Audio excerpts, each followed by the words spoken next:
கங்கையில குளிக்கிறோம். இன்னைக்கு போய் பாருங்க, காசி எவ்வளவு மகோன்னதமா இருக்குன்னு சொல்லிட்டு உருவாக்கியவர் யாரு? நரேந்திர மோடி, பாரதிய ஜனதா கட்சியினுடைய தலைவர்.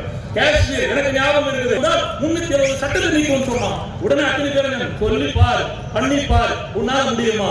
அதே காஷ்மீர்ல உங்களுக்கு எல்லாம் தெரியும், தேசிய கொடி பறக்க வைக்க முடியாது. எவனாவது தாய்ப்பால் குடித்தவன் தைரியம் இருந்தால் தேசிய கொடி ஏற்றலாம். அன்னைக்கு போய் ஏற்றுமா நரேந்திர மோடி. இன்னைக்கு நிரந்தரமா பறக்கிறது யார் காலத்துல? நரேந்திர மோடி காலத்துல. எப்பேற்பட்ட தியாகங்கள்! நான் மீண்டும் ஒரு முறை சொல்லிக் கொள்ள விரும்புகிறேன். நமக்கு எப்போது முறை அவதரிக்கக்கூடிய ஒரு கிருஷ்ண பரமாத்மா மாதிரி ராமனை போன்று நமக்கு கிடைச்சிருக்கிறாரு, நரேந்திர மோடி கிடைச்சிருக்கிறாரு. இன்னைக்கு கூட நம்மளால இந்த சட்டமன்றத்தில் ஜெயிக்கலன்னா, பூத் கமிட்டியை போடலன்னா, பூத் கமிட்டியில வேலை செய்யலன்னா, நரேந்திர மோடி செய்யக்கூடிய கொண்டு போய் கீழே சேர்க்கலனாக்கா என்ன நடக்கும்? நாம ஜெயிக்கணும். திரும்பவும் சொல்றேன், நரேந்திர மோடியுடைய புகழ சொல்றதுக்காக இல்ல, நயனா நாகேந்திரனுடைய புகழ சொல்றதுக்காக இல்ல, அண்ணாமலை அண்ணனுடைய புகழ சொல்றதுக்காக இல்ல. இந்த பூத் கமிட்டியில நீங்க போய் வேலை செஞ்சா உங்களுக்கு மரியாதை கிடைக்கும், உங்களுக்கு மதிப்பு கிடைக்கும். நீங்களும் கூட ஒரு உள்ளாட்சி தலைவராக, ஒரு ஒன்றிய குழு உறுப்பினராக, ஏன் சட்டமன்ற பொறுப்பாளராக, ஊழல் கட்சி அல்ல, வாரிசு கட்சி அல்ல. எனக்கு முன்னாடி இன்னொருத்தர் இருந்திருப்பாங்க. உதாரணத்துக்கு இன்னைக்கு நிறைய நாளைக்கு யாரு ஒன்னால வரலாம், தைரியமா சொல்ல முடியும். இங்க இருக்கிற அத்தனை கட்சிக்காரன் சொல்ல முடியும், அடுத்த பிரதமரா நான் வர முடியும் சொல்ல முடியும். திமுக சொல்ல முடியுமா, அடுத்த முதலமைச்சர் நான் தான் வர முடியும், ரெண்டு கட்சியும் சொல்ல முடியுமா? நாம பாரதிய ஜனதா கட்சியினுடைய ஒன் ஆஃப் த பார்ட்னர். நாம கூலிக்காரன் கிடையாது. ரூபாய் 500 ரூபாய்க்கும் கோழி பிரியாணிக்கும் கோட்டுக்கு வரக்கூடிய நாம கூலிக்காரன் கிடையாது.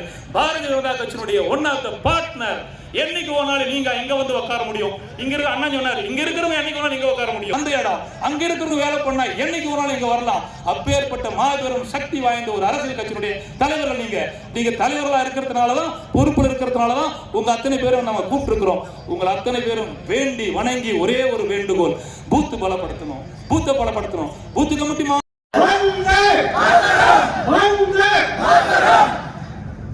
ಇನ್ನು ಒಂದೇ ಒಂದು ಘೋಷಣೆ ಮಾಡಬೇಕು. ನಾವು ನಮಗೆಲ್ಲ ಚಂದ ಗೊತ್ತು, ಏನ್ ಘೋಷಣೆ ಅದು ಇಲ್ಲ. ಈ ಸಲ ತಳ್ಳಿ ನಮ್ಮದೇ ಹೇಳಿದ್ರೆ ಏನಂತಲ್ಲ, ಈ ಸಲ ತಮಿಳರ ಭಾರತೀಯ ಜನತಾ ಕட்சி சார்பில் தள்ளி சட்டமன்ற தொகுதியில் நடந்து கொண்டிருக்கக்கூடிய இந்த பூத் கமிட்டி மாநாட்டோட தலைவர், மாவட்ட தலைவர் மரியாதைக்குரிய நாராயணன் அவர்களே, இந்த மிகச்சிறப்பான ஒரு இது பூத் கமிட்டி மாநாடு சொன்னாலும் கூட ஒரு அரசியல் மாநாடு போல பிரம்மாண்டமான ஏற்பாடு செய்திருக்கக்கூடிய நாராயணனுக்கு மீண்டும் ஒருமுறை ஒரு குழுவினரை பாராட்டு தெரிவித்துக் கொள்கிறேன். இங்கே முன்பாக பேசியதற்கு சூர்யா அவர்களே, சூர்யாவுக்கு சொன்னா நாம தாத்தா கூட வேலை பார்த்திருக்கேன். இப்போ அவங்க தாத்தா மாநிலத்தோட நான் இளைஞர் மாவட்ட இளைஞர் மாநில துணைத் தலைவர். அவங்க தாத்தா பிஜேபி திருக்கோயில் சுந்தரம் எல்லாத்தையும் தெரியும். இன்னைக்கு இதே மேடையில அவரோட பேரன் இருக்க, நானே இருக்கேன். இதுதான் பிஜேபி. ஒரு மனுஷன் ஒரே கட்சியில் இருக்கணும்ன்றது பெரிய விஷயம். 35 கட்சிக்கு போகாம அதே கட்சியில தாத்தா எந்த கட்சியில இருந்தாலும் அதே கட்சியில இருக்கிறது பிஜேபி.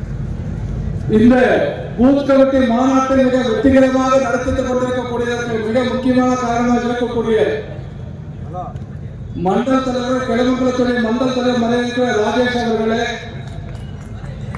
தேர்தல் கோட்டை தலைவருக்கு எங்களுக்கு என்னன்னா ஓட்ட சேர் கம்மியா இருக்கு, மக்கள் அதிகமா வந்திருக்கு, எங்க உட்கார இருக்கு, அதான் கவலை எங்களுக்கு. ஆகவே வருட பகவான் கூட இன்றைக்கு தலை தொகுதி இந்த கூட்டம் வெற்றிகரமாக நடப்பதற்காக ஒரு நாள் மழையை ஒத்தி வச்சு நாளைக்கு நிச்சயமா மழை வரும், இல்ல கூட்டம் முடிஞ்சு மழை வரும். ஆக வருட பகவான் கூட இன்றைக்கு பாரதிய ஜனதா கட்சிக்கு தலை தொகுதியில் ஆதரவு கொண்டு வருகிறது என்று சொன்னால், பாரதிய ஜனதா கட்சி இந்த தொகுதியில் எந்த அளவுக்கு பலமாக இருக்கு என்று நான் புரிந்து கொள்ள வேண்டும். பேசுகிற தம்பி சூர்யா சொன்னாரு, தளி தொகுதியில ராமச்சந்திரன் பேருக்கு நீங்க ஓட்டு போட்டுட்டீங்களேன்னு கவலையோட கேட்டாரு. எங்க தளி மக்கள் அப்பாவிங்க, ரொம்ப நல்லவங்க. ராமனுக்காக 4 பேரை உயிர்களை கொடுத்த இடம் இந்த ஊரு. இங்க நடந்த ஊர்வலத்தில் துப்பாக்கி எட்டுமெட்டால் மட்டும்தான் ராமராஜ்யம் என்பதை இனிமேல் நம்முடைய மக்கள் புரிந்து கொண்டு சரியான முறையில் வாக்களிக்க கேட்டுக்கொள்கிறேன். இன்றைக்கு தமிழகத்தில் ஒரு ஆட்சி நடந்து கொண்டிருக்கின்றது. எதற்கெடுத்தாலும் மோடி காசு கொடுக்கல.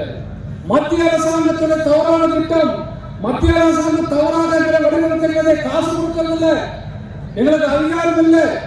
இப்படி பொய்யாக அழுது கொண்டு ஆட்சிக்கு வந்தபோது 5 லட்சம் கோடி தான் கடன் இருந்தது. இன்னைக்கு 11 லட்சம் ரூபாய் கடன் தமிழ்நாட்டு மக்கள் தலையில வச்சிருக்காங்க. திராவிட முன்னேற்ற கழகத்துடைய கொள்ளை கூட்ட ஆட்சி இன்றைக்கு இந்த நாட்டில் தமிழ்நாட்டில் அகற்றப்பட வேண்டும். திராவிட முன்னேற்ற கழகத்தை ஆட்சி அமைப்பது ஆட்சி மாற்றத்திற்காக அல்ல, ஏதோ பிஜேபி மினிஸ்டராக பிஜேபி எம்எல்ஏ அதற்காக அல்ல. இது சித்தாந்த ரீதியான ஒரு சண்டை. தீபாவளிக்கு வாழ்த்து சொல்லாத ஒரு முதலமைச்சர், விநாயகர் சதுர்த்திக்கு வாழ்த்து சொல்லாத ஒரு முதலமைச்சர், சனாதன தர்மத்தை பற்றி கேவலமாக பேசுகிற துணை முதலமைச்சர், இந்து கடவுளை இழுத்து படுத்து பேசுகின்ற அமைச்சர்கள், பெண்களை தரக்குறைவாக, சுவாமிகளை பெண்களை மிக தவறாக பேசுகின்ற அமைச்சர்களை கொண்டிருக்கக்கூடிய கொள்ளையடிச்சிருக்கின்ற கூட்டம் தமிழகத்திலிருந்து வேறொரு மண்ணும் இல்லாமல் இருத்திட வேண்டும் என்று சொன்னால் தலையிலே பாரதிய ஜனதா கட்சி வெற்றி பெற்று ஆக வேண்டுவதை இங்கே வந்திருக்கிற அத்தனை பேர் புரிந்து கொண்டு நாம் வீட்டிற்கு செல்ல வேண்டும். திமுக பேரை சொன்னாலே இன்றைக்கு பேப்பர் திறந்த டிவி திறந்த என்ன வருது? முதல்ல கொலை, கொள்ளை, கற்பழிப்பு, பலாத்காரம் குற்றங்கள் எத்தனை? நான் வக்கீல் இல்லைங்க. நம்ம அனந்தகுமார கேட்டா ஐபிசி செக்ஷன்ல எத்தனை செக்ஷன் இருக்கு? அத்தனை செக்ஷன் குற்றங்கள் தமிழகத்தில் இன்றைக்கு தொடர்ந்து தினசரி 1 இல்ல 2 இல்ல நூற்றுக்கணக்கான குற்றங்கள் தொடர்ந்து தமிழகத்தில் நடந்து கொண்டிருக்கிறது. பெரியவர்களே, தாய்மார்களே, அதையெல்லாம் நிப்பாட்ட வேண்டாமா? தமிழகம் தமிழ் எங்கு சென்றால் வெளிமாநிலத்தில் சென்றால் தலைவர் நிற்க வேண்டுமா? கடந்த பெரிய அரசியல் மாற்றம் உருவாகிறது. அண்ணாமலை அவர்கள் நெல்மக்களை ஆத்திரங்கள் தமிழகம் சென்றார். அப்போ அந்த கூட்டத்தை நாங்கள் ஏற்பாடு பொறுப்பாளர், மாநில பொறுப்பாளர், கண்ணால் பார்த்தவர், இந்த கண்ணால் பார்த்தவர் பிஜேபி 5,000 பேர் வந்த பொதுமக்கள் 20,000 பேர் வந்த அண்ணாமலை பார்க்கறதுக்கு. அண்ணாமலை உருவத்தில் நரேந்திர மோடியை பார்த்தார்.